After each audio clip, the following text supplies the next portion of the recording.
saludar a alguien que nos acompaña esta mañana en este teatro, que es María Jesús Montero, vicepresidenta primera del Gobierno y ministra de Hacienda. ¿Qué tal? Muy buenos días. Muy buenos días a todas y a todos. Aquí a punto para celebrar ya mañana el Día de Andalucía. Ay, sí. Yo creo que siempre el Día de Andalucía es una ocasión especial, no solamente para ser capaces de, entre todos, celebrar nuestra convivencia como andaluces y el levantamiento del pueblo andaluz cuando decidió que no quería ser menos que nadie y que quería estar también a la cabeza de todo lo que fue el autogobierno, pero por otra parte también yo creo que es un día importante para la reivindicación y para trasladar cuáles son las ideas más importantes que queremos sobre la construcción de Andalucía. Ahora hablaremos, vicepresidenta, de Andalucía y también de su papel de cara a unas próximas elecciones autonómicas aquí, pero déjeme que le pregunte por la actualidad y sobre todo porque la actualidad son un par de cosas que pasaron ayer, y la primera es que el Congreso tumbó por segunda vez el llamado escudo social, el decreto que contiene la moratoria antidesahucios, la prohibición del corte de suministros a las personas vulnerables, la prórroga de la prohibición de despido para empresas beneficiarias de ayudas públicas. ¿Va a sacar el Gobierno de este texto del escudo social los desahucios? Bueno, ¿Qué es lo que pide Junts? Es más, el decreto contemplaba también 25.000 millones de entregas a cuenta para comunidades autónomas y ayuntamientos, que también contó con el voto negativo del Partido Popular, o las deducciones para la rehabilitación de las viviendas. Es decir, era un decreto social que contempla muchas medidas que ya el Partido Popular el año anterior había votado a favor, y que el cambio del voto del Partido Popular solo se explica por la competencia que tiene con Vox en relación con la política de inmigración, la política antidesahucio, las políticas feministas, todo esto que viene marcando la actualidad política. Entonces creo que es el momento para la reflexión también de los partidos políticos que deciden votar que no a las familias vulnerables, como digo, a los mayores recursos para comunidades autónomas. Así que meditaremos, reflexionaremos al interior del Gobierno a ver cómo se compone esas aritméticas parlamentarias para intentar, como siempre, impulsar la mayor parte de las medidas que ahí se contemplaban, que todas, absolutamente todas, eran y son necesarias. Y esto puede pasar por un nuevo trocedo, y se lo digo porque al final aquí los damnificados son los ciudadanos, que no pueden contar con una serie de medidas que son buenas, beneficiosas para ellos.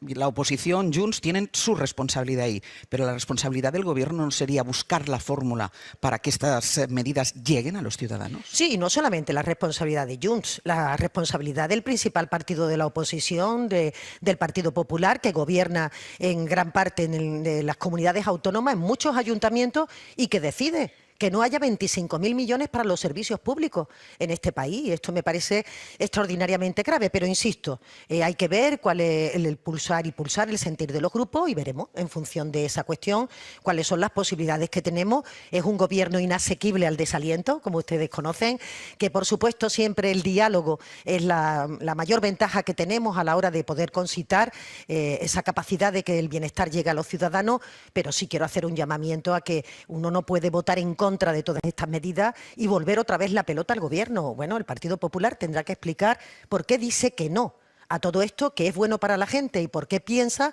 que intentar producir una derrota parlamentaria tiene mayor beneficio político que sacar adelante unas medidas que claramente son beneficiosas.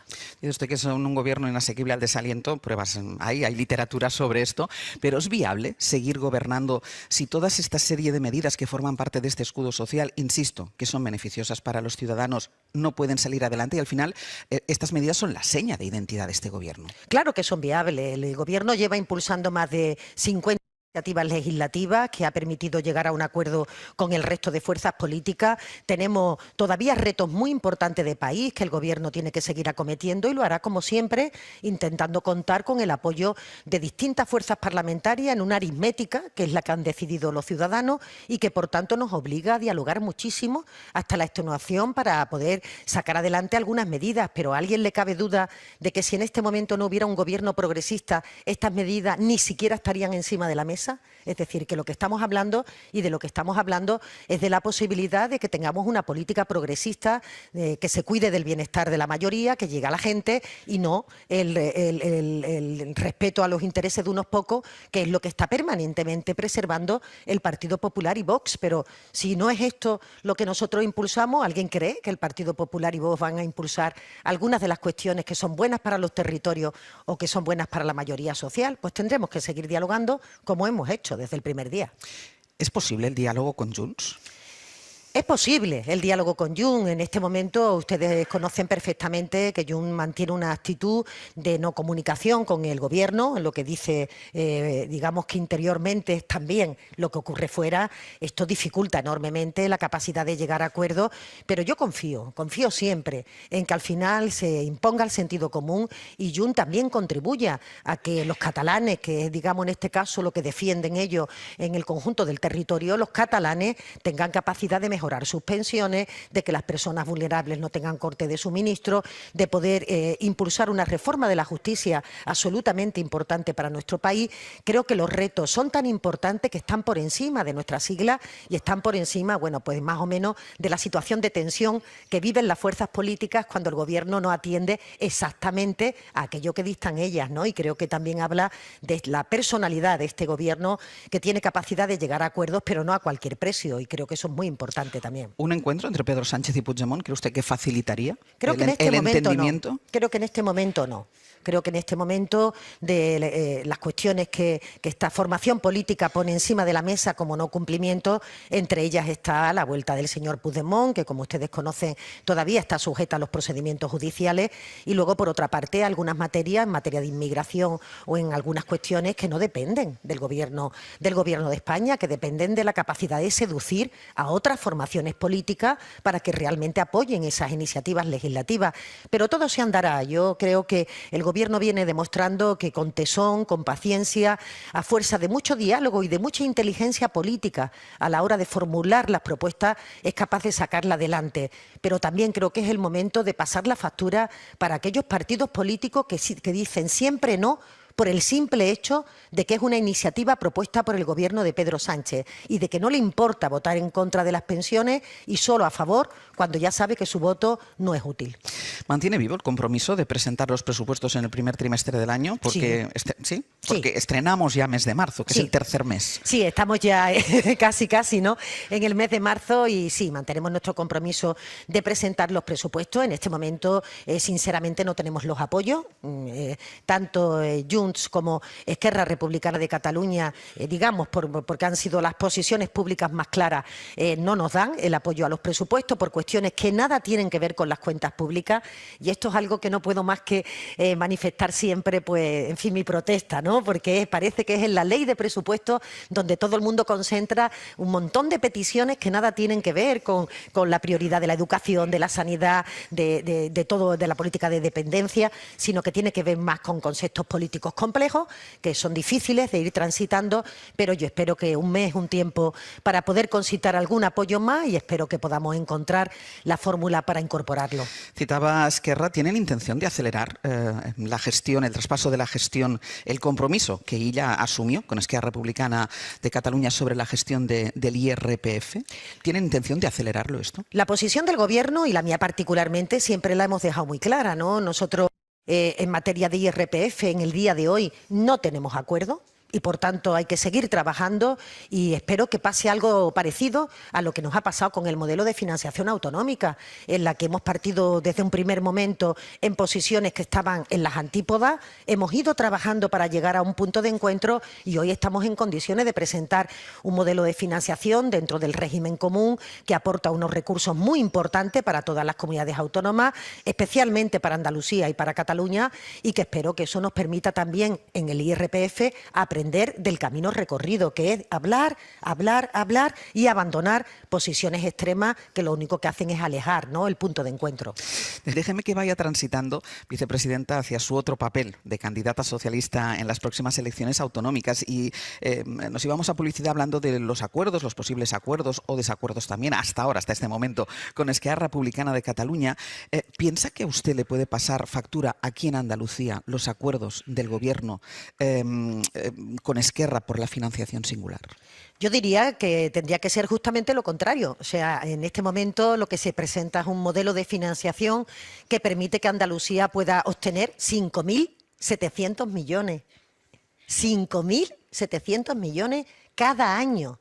Y eso me parece que es una cifra realmente importante para fortalecer la sanidad pública, la educación pública, para atender a las personas que están en lista de espera de dependencia. Y Andalucía es la comunidad más beneficiada por el modelo de financiación. Aquí lo absurdo es que el Partido Popular dice que no a una propuesta de modelo de financiación sin contar con un modelo alternativo, es decir, que no estamos eligiendo entre qué nos gusta más, sino es este modelo de financiación el único que se ha puesto encima de la mesa con una clara ventaja en Andalucía y, sin embargo, dicen que no, simplemente porque la propuesta viene de mano de la adversaria política que se presenta en unos comicios electorales, y esto no puede ser en política. Es decir, hay que discutir sobre las cosas, hay que discutir sobre los planteamientos que se ponen en la mesa, no descartarlo por el simple sectarismo político de que viene de un gobierno progresista al que se le niega el pan y la sal. Esto beneficia a Andalucía, le digo más, señora Barceló, necesita Andalucía contar con estos recursos para intentar converger en términos de renta y para superar esas diferencias históricas que hemos mantenido a lo largo del tiempo y que necesitan políticas, pero también recursos para poder alimentarlas. Yo ya tengo decidido a dónde voy a destinar esos 5.700 millones en el momento en que sea presidenta de la Junta de Andalucía. Pero ¿cómo se combate, vicepresidenta, un poco el mantra instalado de los que salen beneficiados son los catalanes, que yo creo que se junta con cierto anticatalanismo un poco instalado en la superficie de España? ¿Cómo se combate este discurso? Yo creo que con mucha pedagogía, usted lo decía correctamente, creo que parte de un modelo de sociedad que el Partido Popular no deja de alimentar, que es el de la confrontación entre los territorios. Es decir, para que le ponga un ejemplo gráfico, siempre se calcula y se compara el modelo de financiación con la diferencia de financiación entre comunidades y la diferencia de financiación con la media. Bien, este modelo que hemos presentado reduce las diferencias de financiación entre todas las comunidades autónomas, es decir, hay más igualdad a la hora de recibir recursos para prestar los servicios públicos, y resulta que ahora algunos toman, entre ellos Moreno Bonilla, toman como elemento comparativo la distancia de los territorios con Cataluña. Y claro, yo me quedo de piedra, digo, pero bueno, entonces, ¿de qué se trata? ¿De permanentemente establecer una confrontación para que no podamos impulsar un modelo de convivencia, un modelo también de reparto, de redistribución, que sea coherente con nuestros principios constitucionales? ¿Se trata de intentar afirmarse a costa de otro? Eso no es el 28F. El 28F no se levantó el pueblo andaluz para ir contra nadie. El pueblo andaluz se levanta para autoafirmar su identidad, para reclamar las cotas de autogobierno máximas que se le otorgaban a otras comunidades autónomas en el menor plazo de tiempo posible, convencidos en nuestra propia capacidad. Y ahí está la historia de éxito que ha significado la autonomía andaluza, el Estatuto de Autonomía, por supuesto con muchos retos por delante, pero aquí lo que se está produciendo es una falta de ambición absoluta de Moreno Bonilla por el autogobierno y, por otra parte, intentando crear un enemigo externo. Esto es muy antiguo. Pero en el deber del gobierno no hay una parte de autocrítica que muchas veces, también porque forma parte de la negociación y de los pactos, ustedes han dejado el relato a los independentistas. Bueno, nosotros hemos hecho nuestro propio relato. Es verdad que hay algunos que compran con más facilidad el relato interesado que alguna fuerza política puede poner encima de la mesa. Pero le pongo un ejemplo, señora Barceló. El señor Moreno Bonilla se va al despacho del señor Sánchez con una lista de temas, entre ellas la derogación del cupo catalán.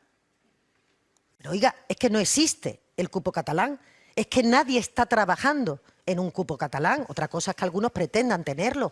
Y sin embargo, este es el relato que se hace. Y creo que esto es responsabilidad de todos, de ser capaces de quitar de la opinión pública las mentiras.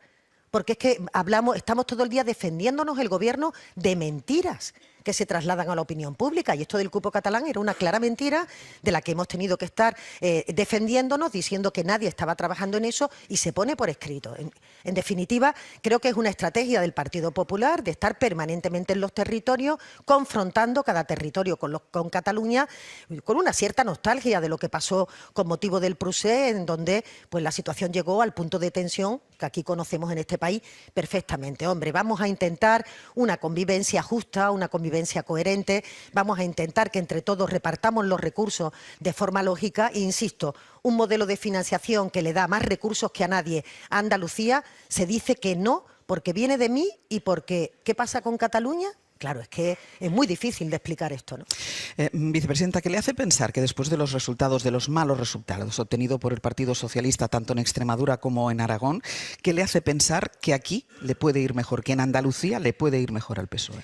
Primero, porque creo plenamente en la democracia. Mire, yo escucho algunos comentarios en los que algunos dan por hecho victorias electorales sin que los ciudadanos hayan pronunciado en las urnas. Es que me parece una auténtica falta de respeto.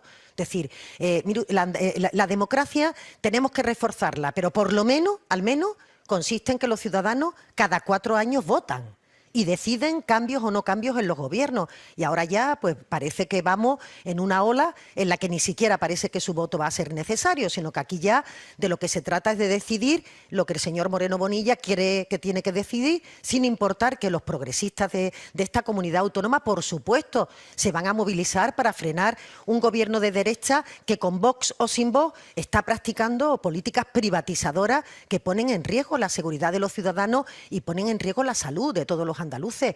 Y creo que esto es lo importante de lo que tenemos que hablar. No se quiere hablar de Andalucía.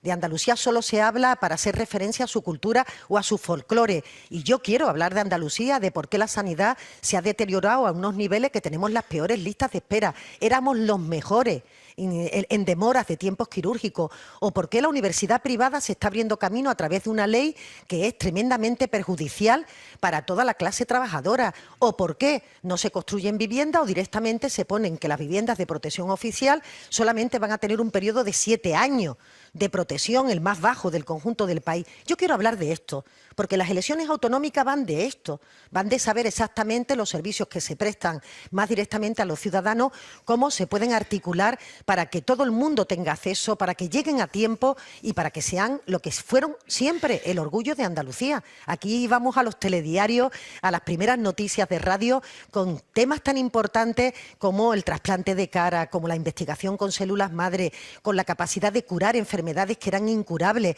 Esto es lo que hay que recuperar, ese orgullo, ese espíritu de sanidad pública, para que todo el mundo sepa que si tiene una enfermedad con cura, va a haber un sistema sanitario que lo va a atender y no va a tener que tener dinero en el banco para optar, si la cosa viene mal, en un seguro privado. La primera persona que era miembro del Ejecutivo y que se sometió al examen de unas elecciones autonómicas fue Pilar Alegría y sacó un mal resultado. ¿Qué le hace pensar que la idea del presidente del Gobierno de mandarlas a ustedes, a las comunidades autónomas, es una buena idea? Bueno, yo no diría mandarlas a ustedes. Creo que eso sería una simplicidad que desde luego no se sostendría, no es de mandarlas. ¿Usted ha querido ser candidata siempre?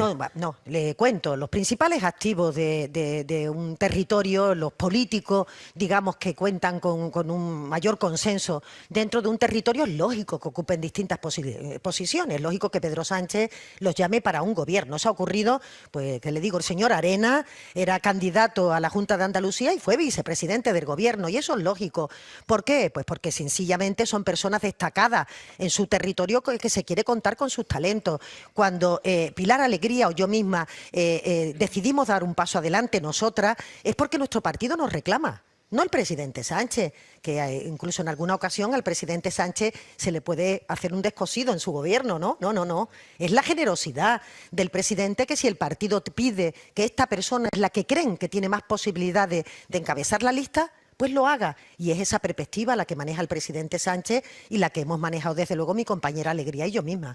¿Tiene que volver el rey emérito a España, como plantea el líder de la oposición? Esta es la no polémica, ¿no? Yo es que creo que es un ejemplo muy claro de lo que ocurre en la política española y también en la política andaluza, porque el señor Moreno Bonilla, bajo esa apariencia falsa de moderación, sigue a pie juntilla los dictados de Génova y repite como un papagayo todo lo que dice el señor Feijóo. Vamos a ver, pero ¿dónde está la polémica? O sea, ¿quién tiene una opinión contraria o distinta sobre que el rey emérito volverá cuando el rey emérito decida volver?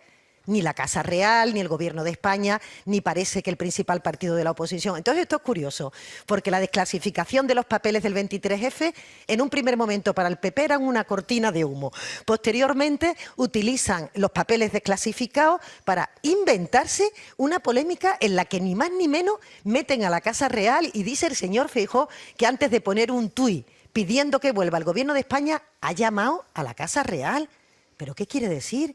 el señor Feijóo, que le ha dado el visto bueno, que no se lo ha dado. O sea, me parece un despropósito absoluto que marca el desnortamiento que tiene el Partido Popular, que no sabe exactamente cuál es el papel que le toca jugar en este momento de la historia de España, que está invitando a Vox a apoderarse de las instituciones democráticas y que su único objetivo, el único desde que llegó, es plantear que el gobierno de Pedro Sánchez es ilegítimo y que se tiene que ir en el minuto 1. Aquí, cuando gobernamos, somos ilegítimos y cuando estamos en la oposición nunca vamos a llegar al gobierno. Esta es la trampa permanentemente de la derecha, que no respeta para nada la decisión de los ciudadanos, que, insisto, estoy convencida de que los ciudadanos progresistas no van a ser meros espectadores, sino que darán un paso adelante cuando se convoquen las elecciones y vean que efectivamente son sus servicios públicos los que están en juego. No quiero terminar sin hablar de algo que comentamos ayer, durante el programa especial que hicimos desde Grazalema. Esta comunidad se ha visto sacudida por dos graves sucesos: el accidente de tren de Adamuz y después todas las inundaciones que tienen como símbolo Grazalema, porque se tuvo que evacuar a toda la localidad. Y hablamos ayer, y hablábamos con el alcalde de Grazalema y con los vecinos, de ese sentimiento de comunidad, de ese sentimiento de solidaridad, que por encima del ruido político que hay en muchas ocasiones, pues permite que la gente, que la sociedad siga avanzando. Y se lo digo porque tenemos sentado aquí al alcalde de Adamuz, a Rafael Moreno. Alcalde, ¿qué tal? Muy buenos días. Muy buenos días, Ángel. Muy buenos días, vicepresidenta. Buenos días a los que estamos aquí, la Fundación Cajasol, y a todos los oyentes que nos están escuchando. ¿Cómo está el pueblo de Adamuz? Pues bueno, el pueblo de Adamuz estamos bien, recuperándonos poquito a poco, ¿no? Por suerte allí no hubo ningún fallecido ni ningún damnificado, herido del accidente. Allí ocurrió, pero no tenemos ninguna desgracia. Ahí se demostró eso que estaba comentando yo ahora, ¿no? Ese sentimiento de solidaridad. Yo creo que no hubo ni un vecino de Adamuz que no saliera de su casa con algo debajo del brazo para intentar ayudar. Allí cada uno ayudó con todo lo que tenía a su alcance, con los medios que tenían. Talleres, pusieron herramientas, logística, grupos electrógenos, farmacias, llevaron todo lo que hacía falta para cura y demás. La residencia de mayores llevaron camillas. O sea, cada uno sabía lo que tenía que llevar. Y otra cosa que poníamos ayer en valor también con el alcalde de Grazalema, lo importante que es cuando entre las administraciones se trabaja bien, ¿no, alcalde? ¿Se entiende? Eso es importantísimo. Pero yo creo que eso fue también, ¿no? Se habla del espíritu de Adamuz, ¿no? Yo creo que los contagiamos, ¿no? Porque fuimos los primeros que llegamos al accidente. Mis vecinas fueron los que estábamos allí al principio en las vías ayudando a la gente, y cuando ya llegaron los medios y tomaron el control, vieron que aquí había un ejército de personas que no respondíamos a ninguna disciplina, éramos personas ayudando a personas, y ahí fue, yo creo, cuando dijeron: aquí hay que coordinarse y haber una lealtad mutua. Es muy importante esto que dice el alcalde, se contagiaron, que habitualmente decimos, es que al final la sociedad se contagia del clima de crispación que hay entre la clase política, y en este caso, vicepresidenta, pues los políticos se contagian de los ciudadanos. Pues sí, además yo creo que Adamuz representa el espíritu de solidaridad, el espíritu que tiene el pueblo de Andalucía, que es un pueblo acogedor y un pueblo que sabe que en situación de necesidad todos a una tenemos más capacidad de salir de esta situación. Pero fíjese, señora Barceló, es que la normalidad en el funcionamiento de los servicios públicos consiste en esto. Es que no se puede convertir en una heroicidad que las administraciones públicas se coordinen. Probablemente esto está ocurriendo con motivo de este accidente o de las inundaciones de Andalucía porque tuvimos la negligencia que ocurrió en Valencia, en la que ahí hubo coordinación entre las administraciones. Lo que ocurrió fue como una negligencia de personas concretas bastante clara. Lo que ocurrió durante el accidente y tal ha sido realmente lo que el funcionamiento habitual de nuestros servicios públicos, y creo que eso hay que ponerlo en valor porque son la gente la que realmente responde en un minuto sobre las situaciones de necesidad que tenemos, y eso es el sentir de nuestra tierra. Alcalde, muchísimas gracias. Nada, muchas gracias a vosotros. Vicepresidenta, muchísimas gracias y muchísima suerte. Muchísimas gracias a todos. Hasta la próxima pausa y seguimos.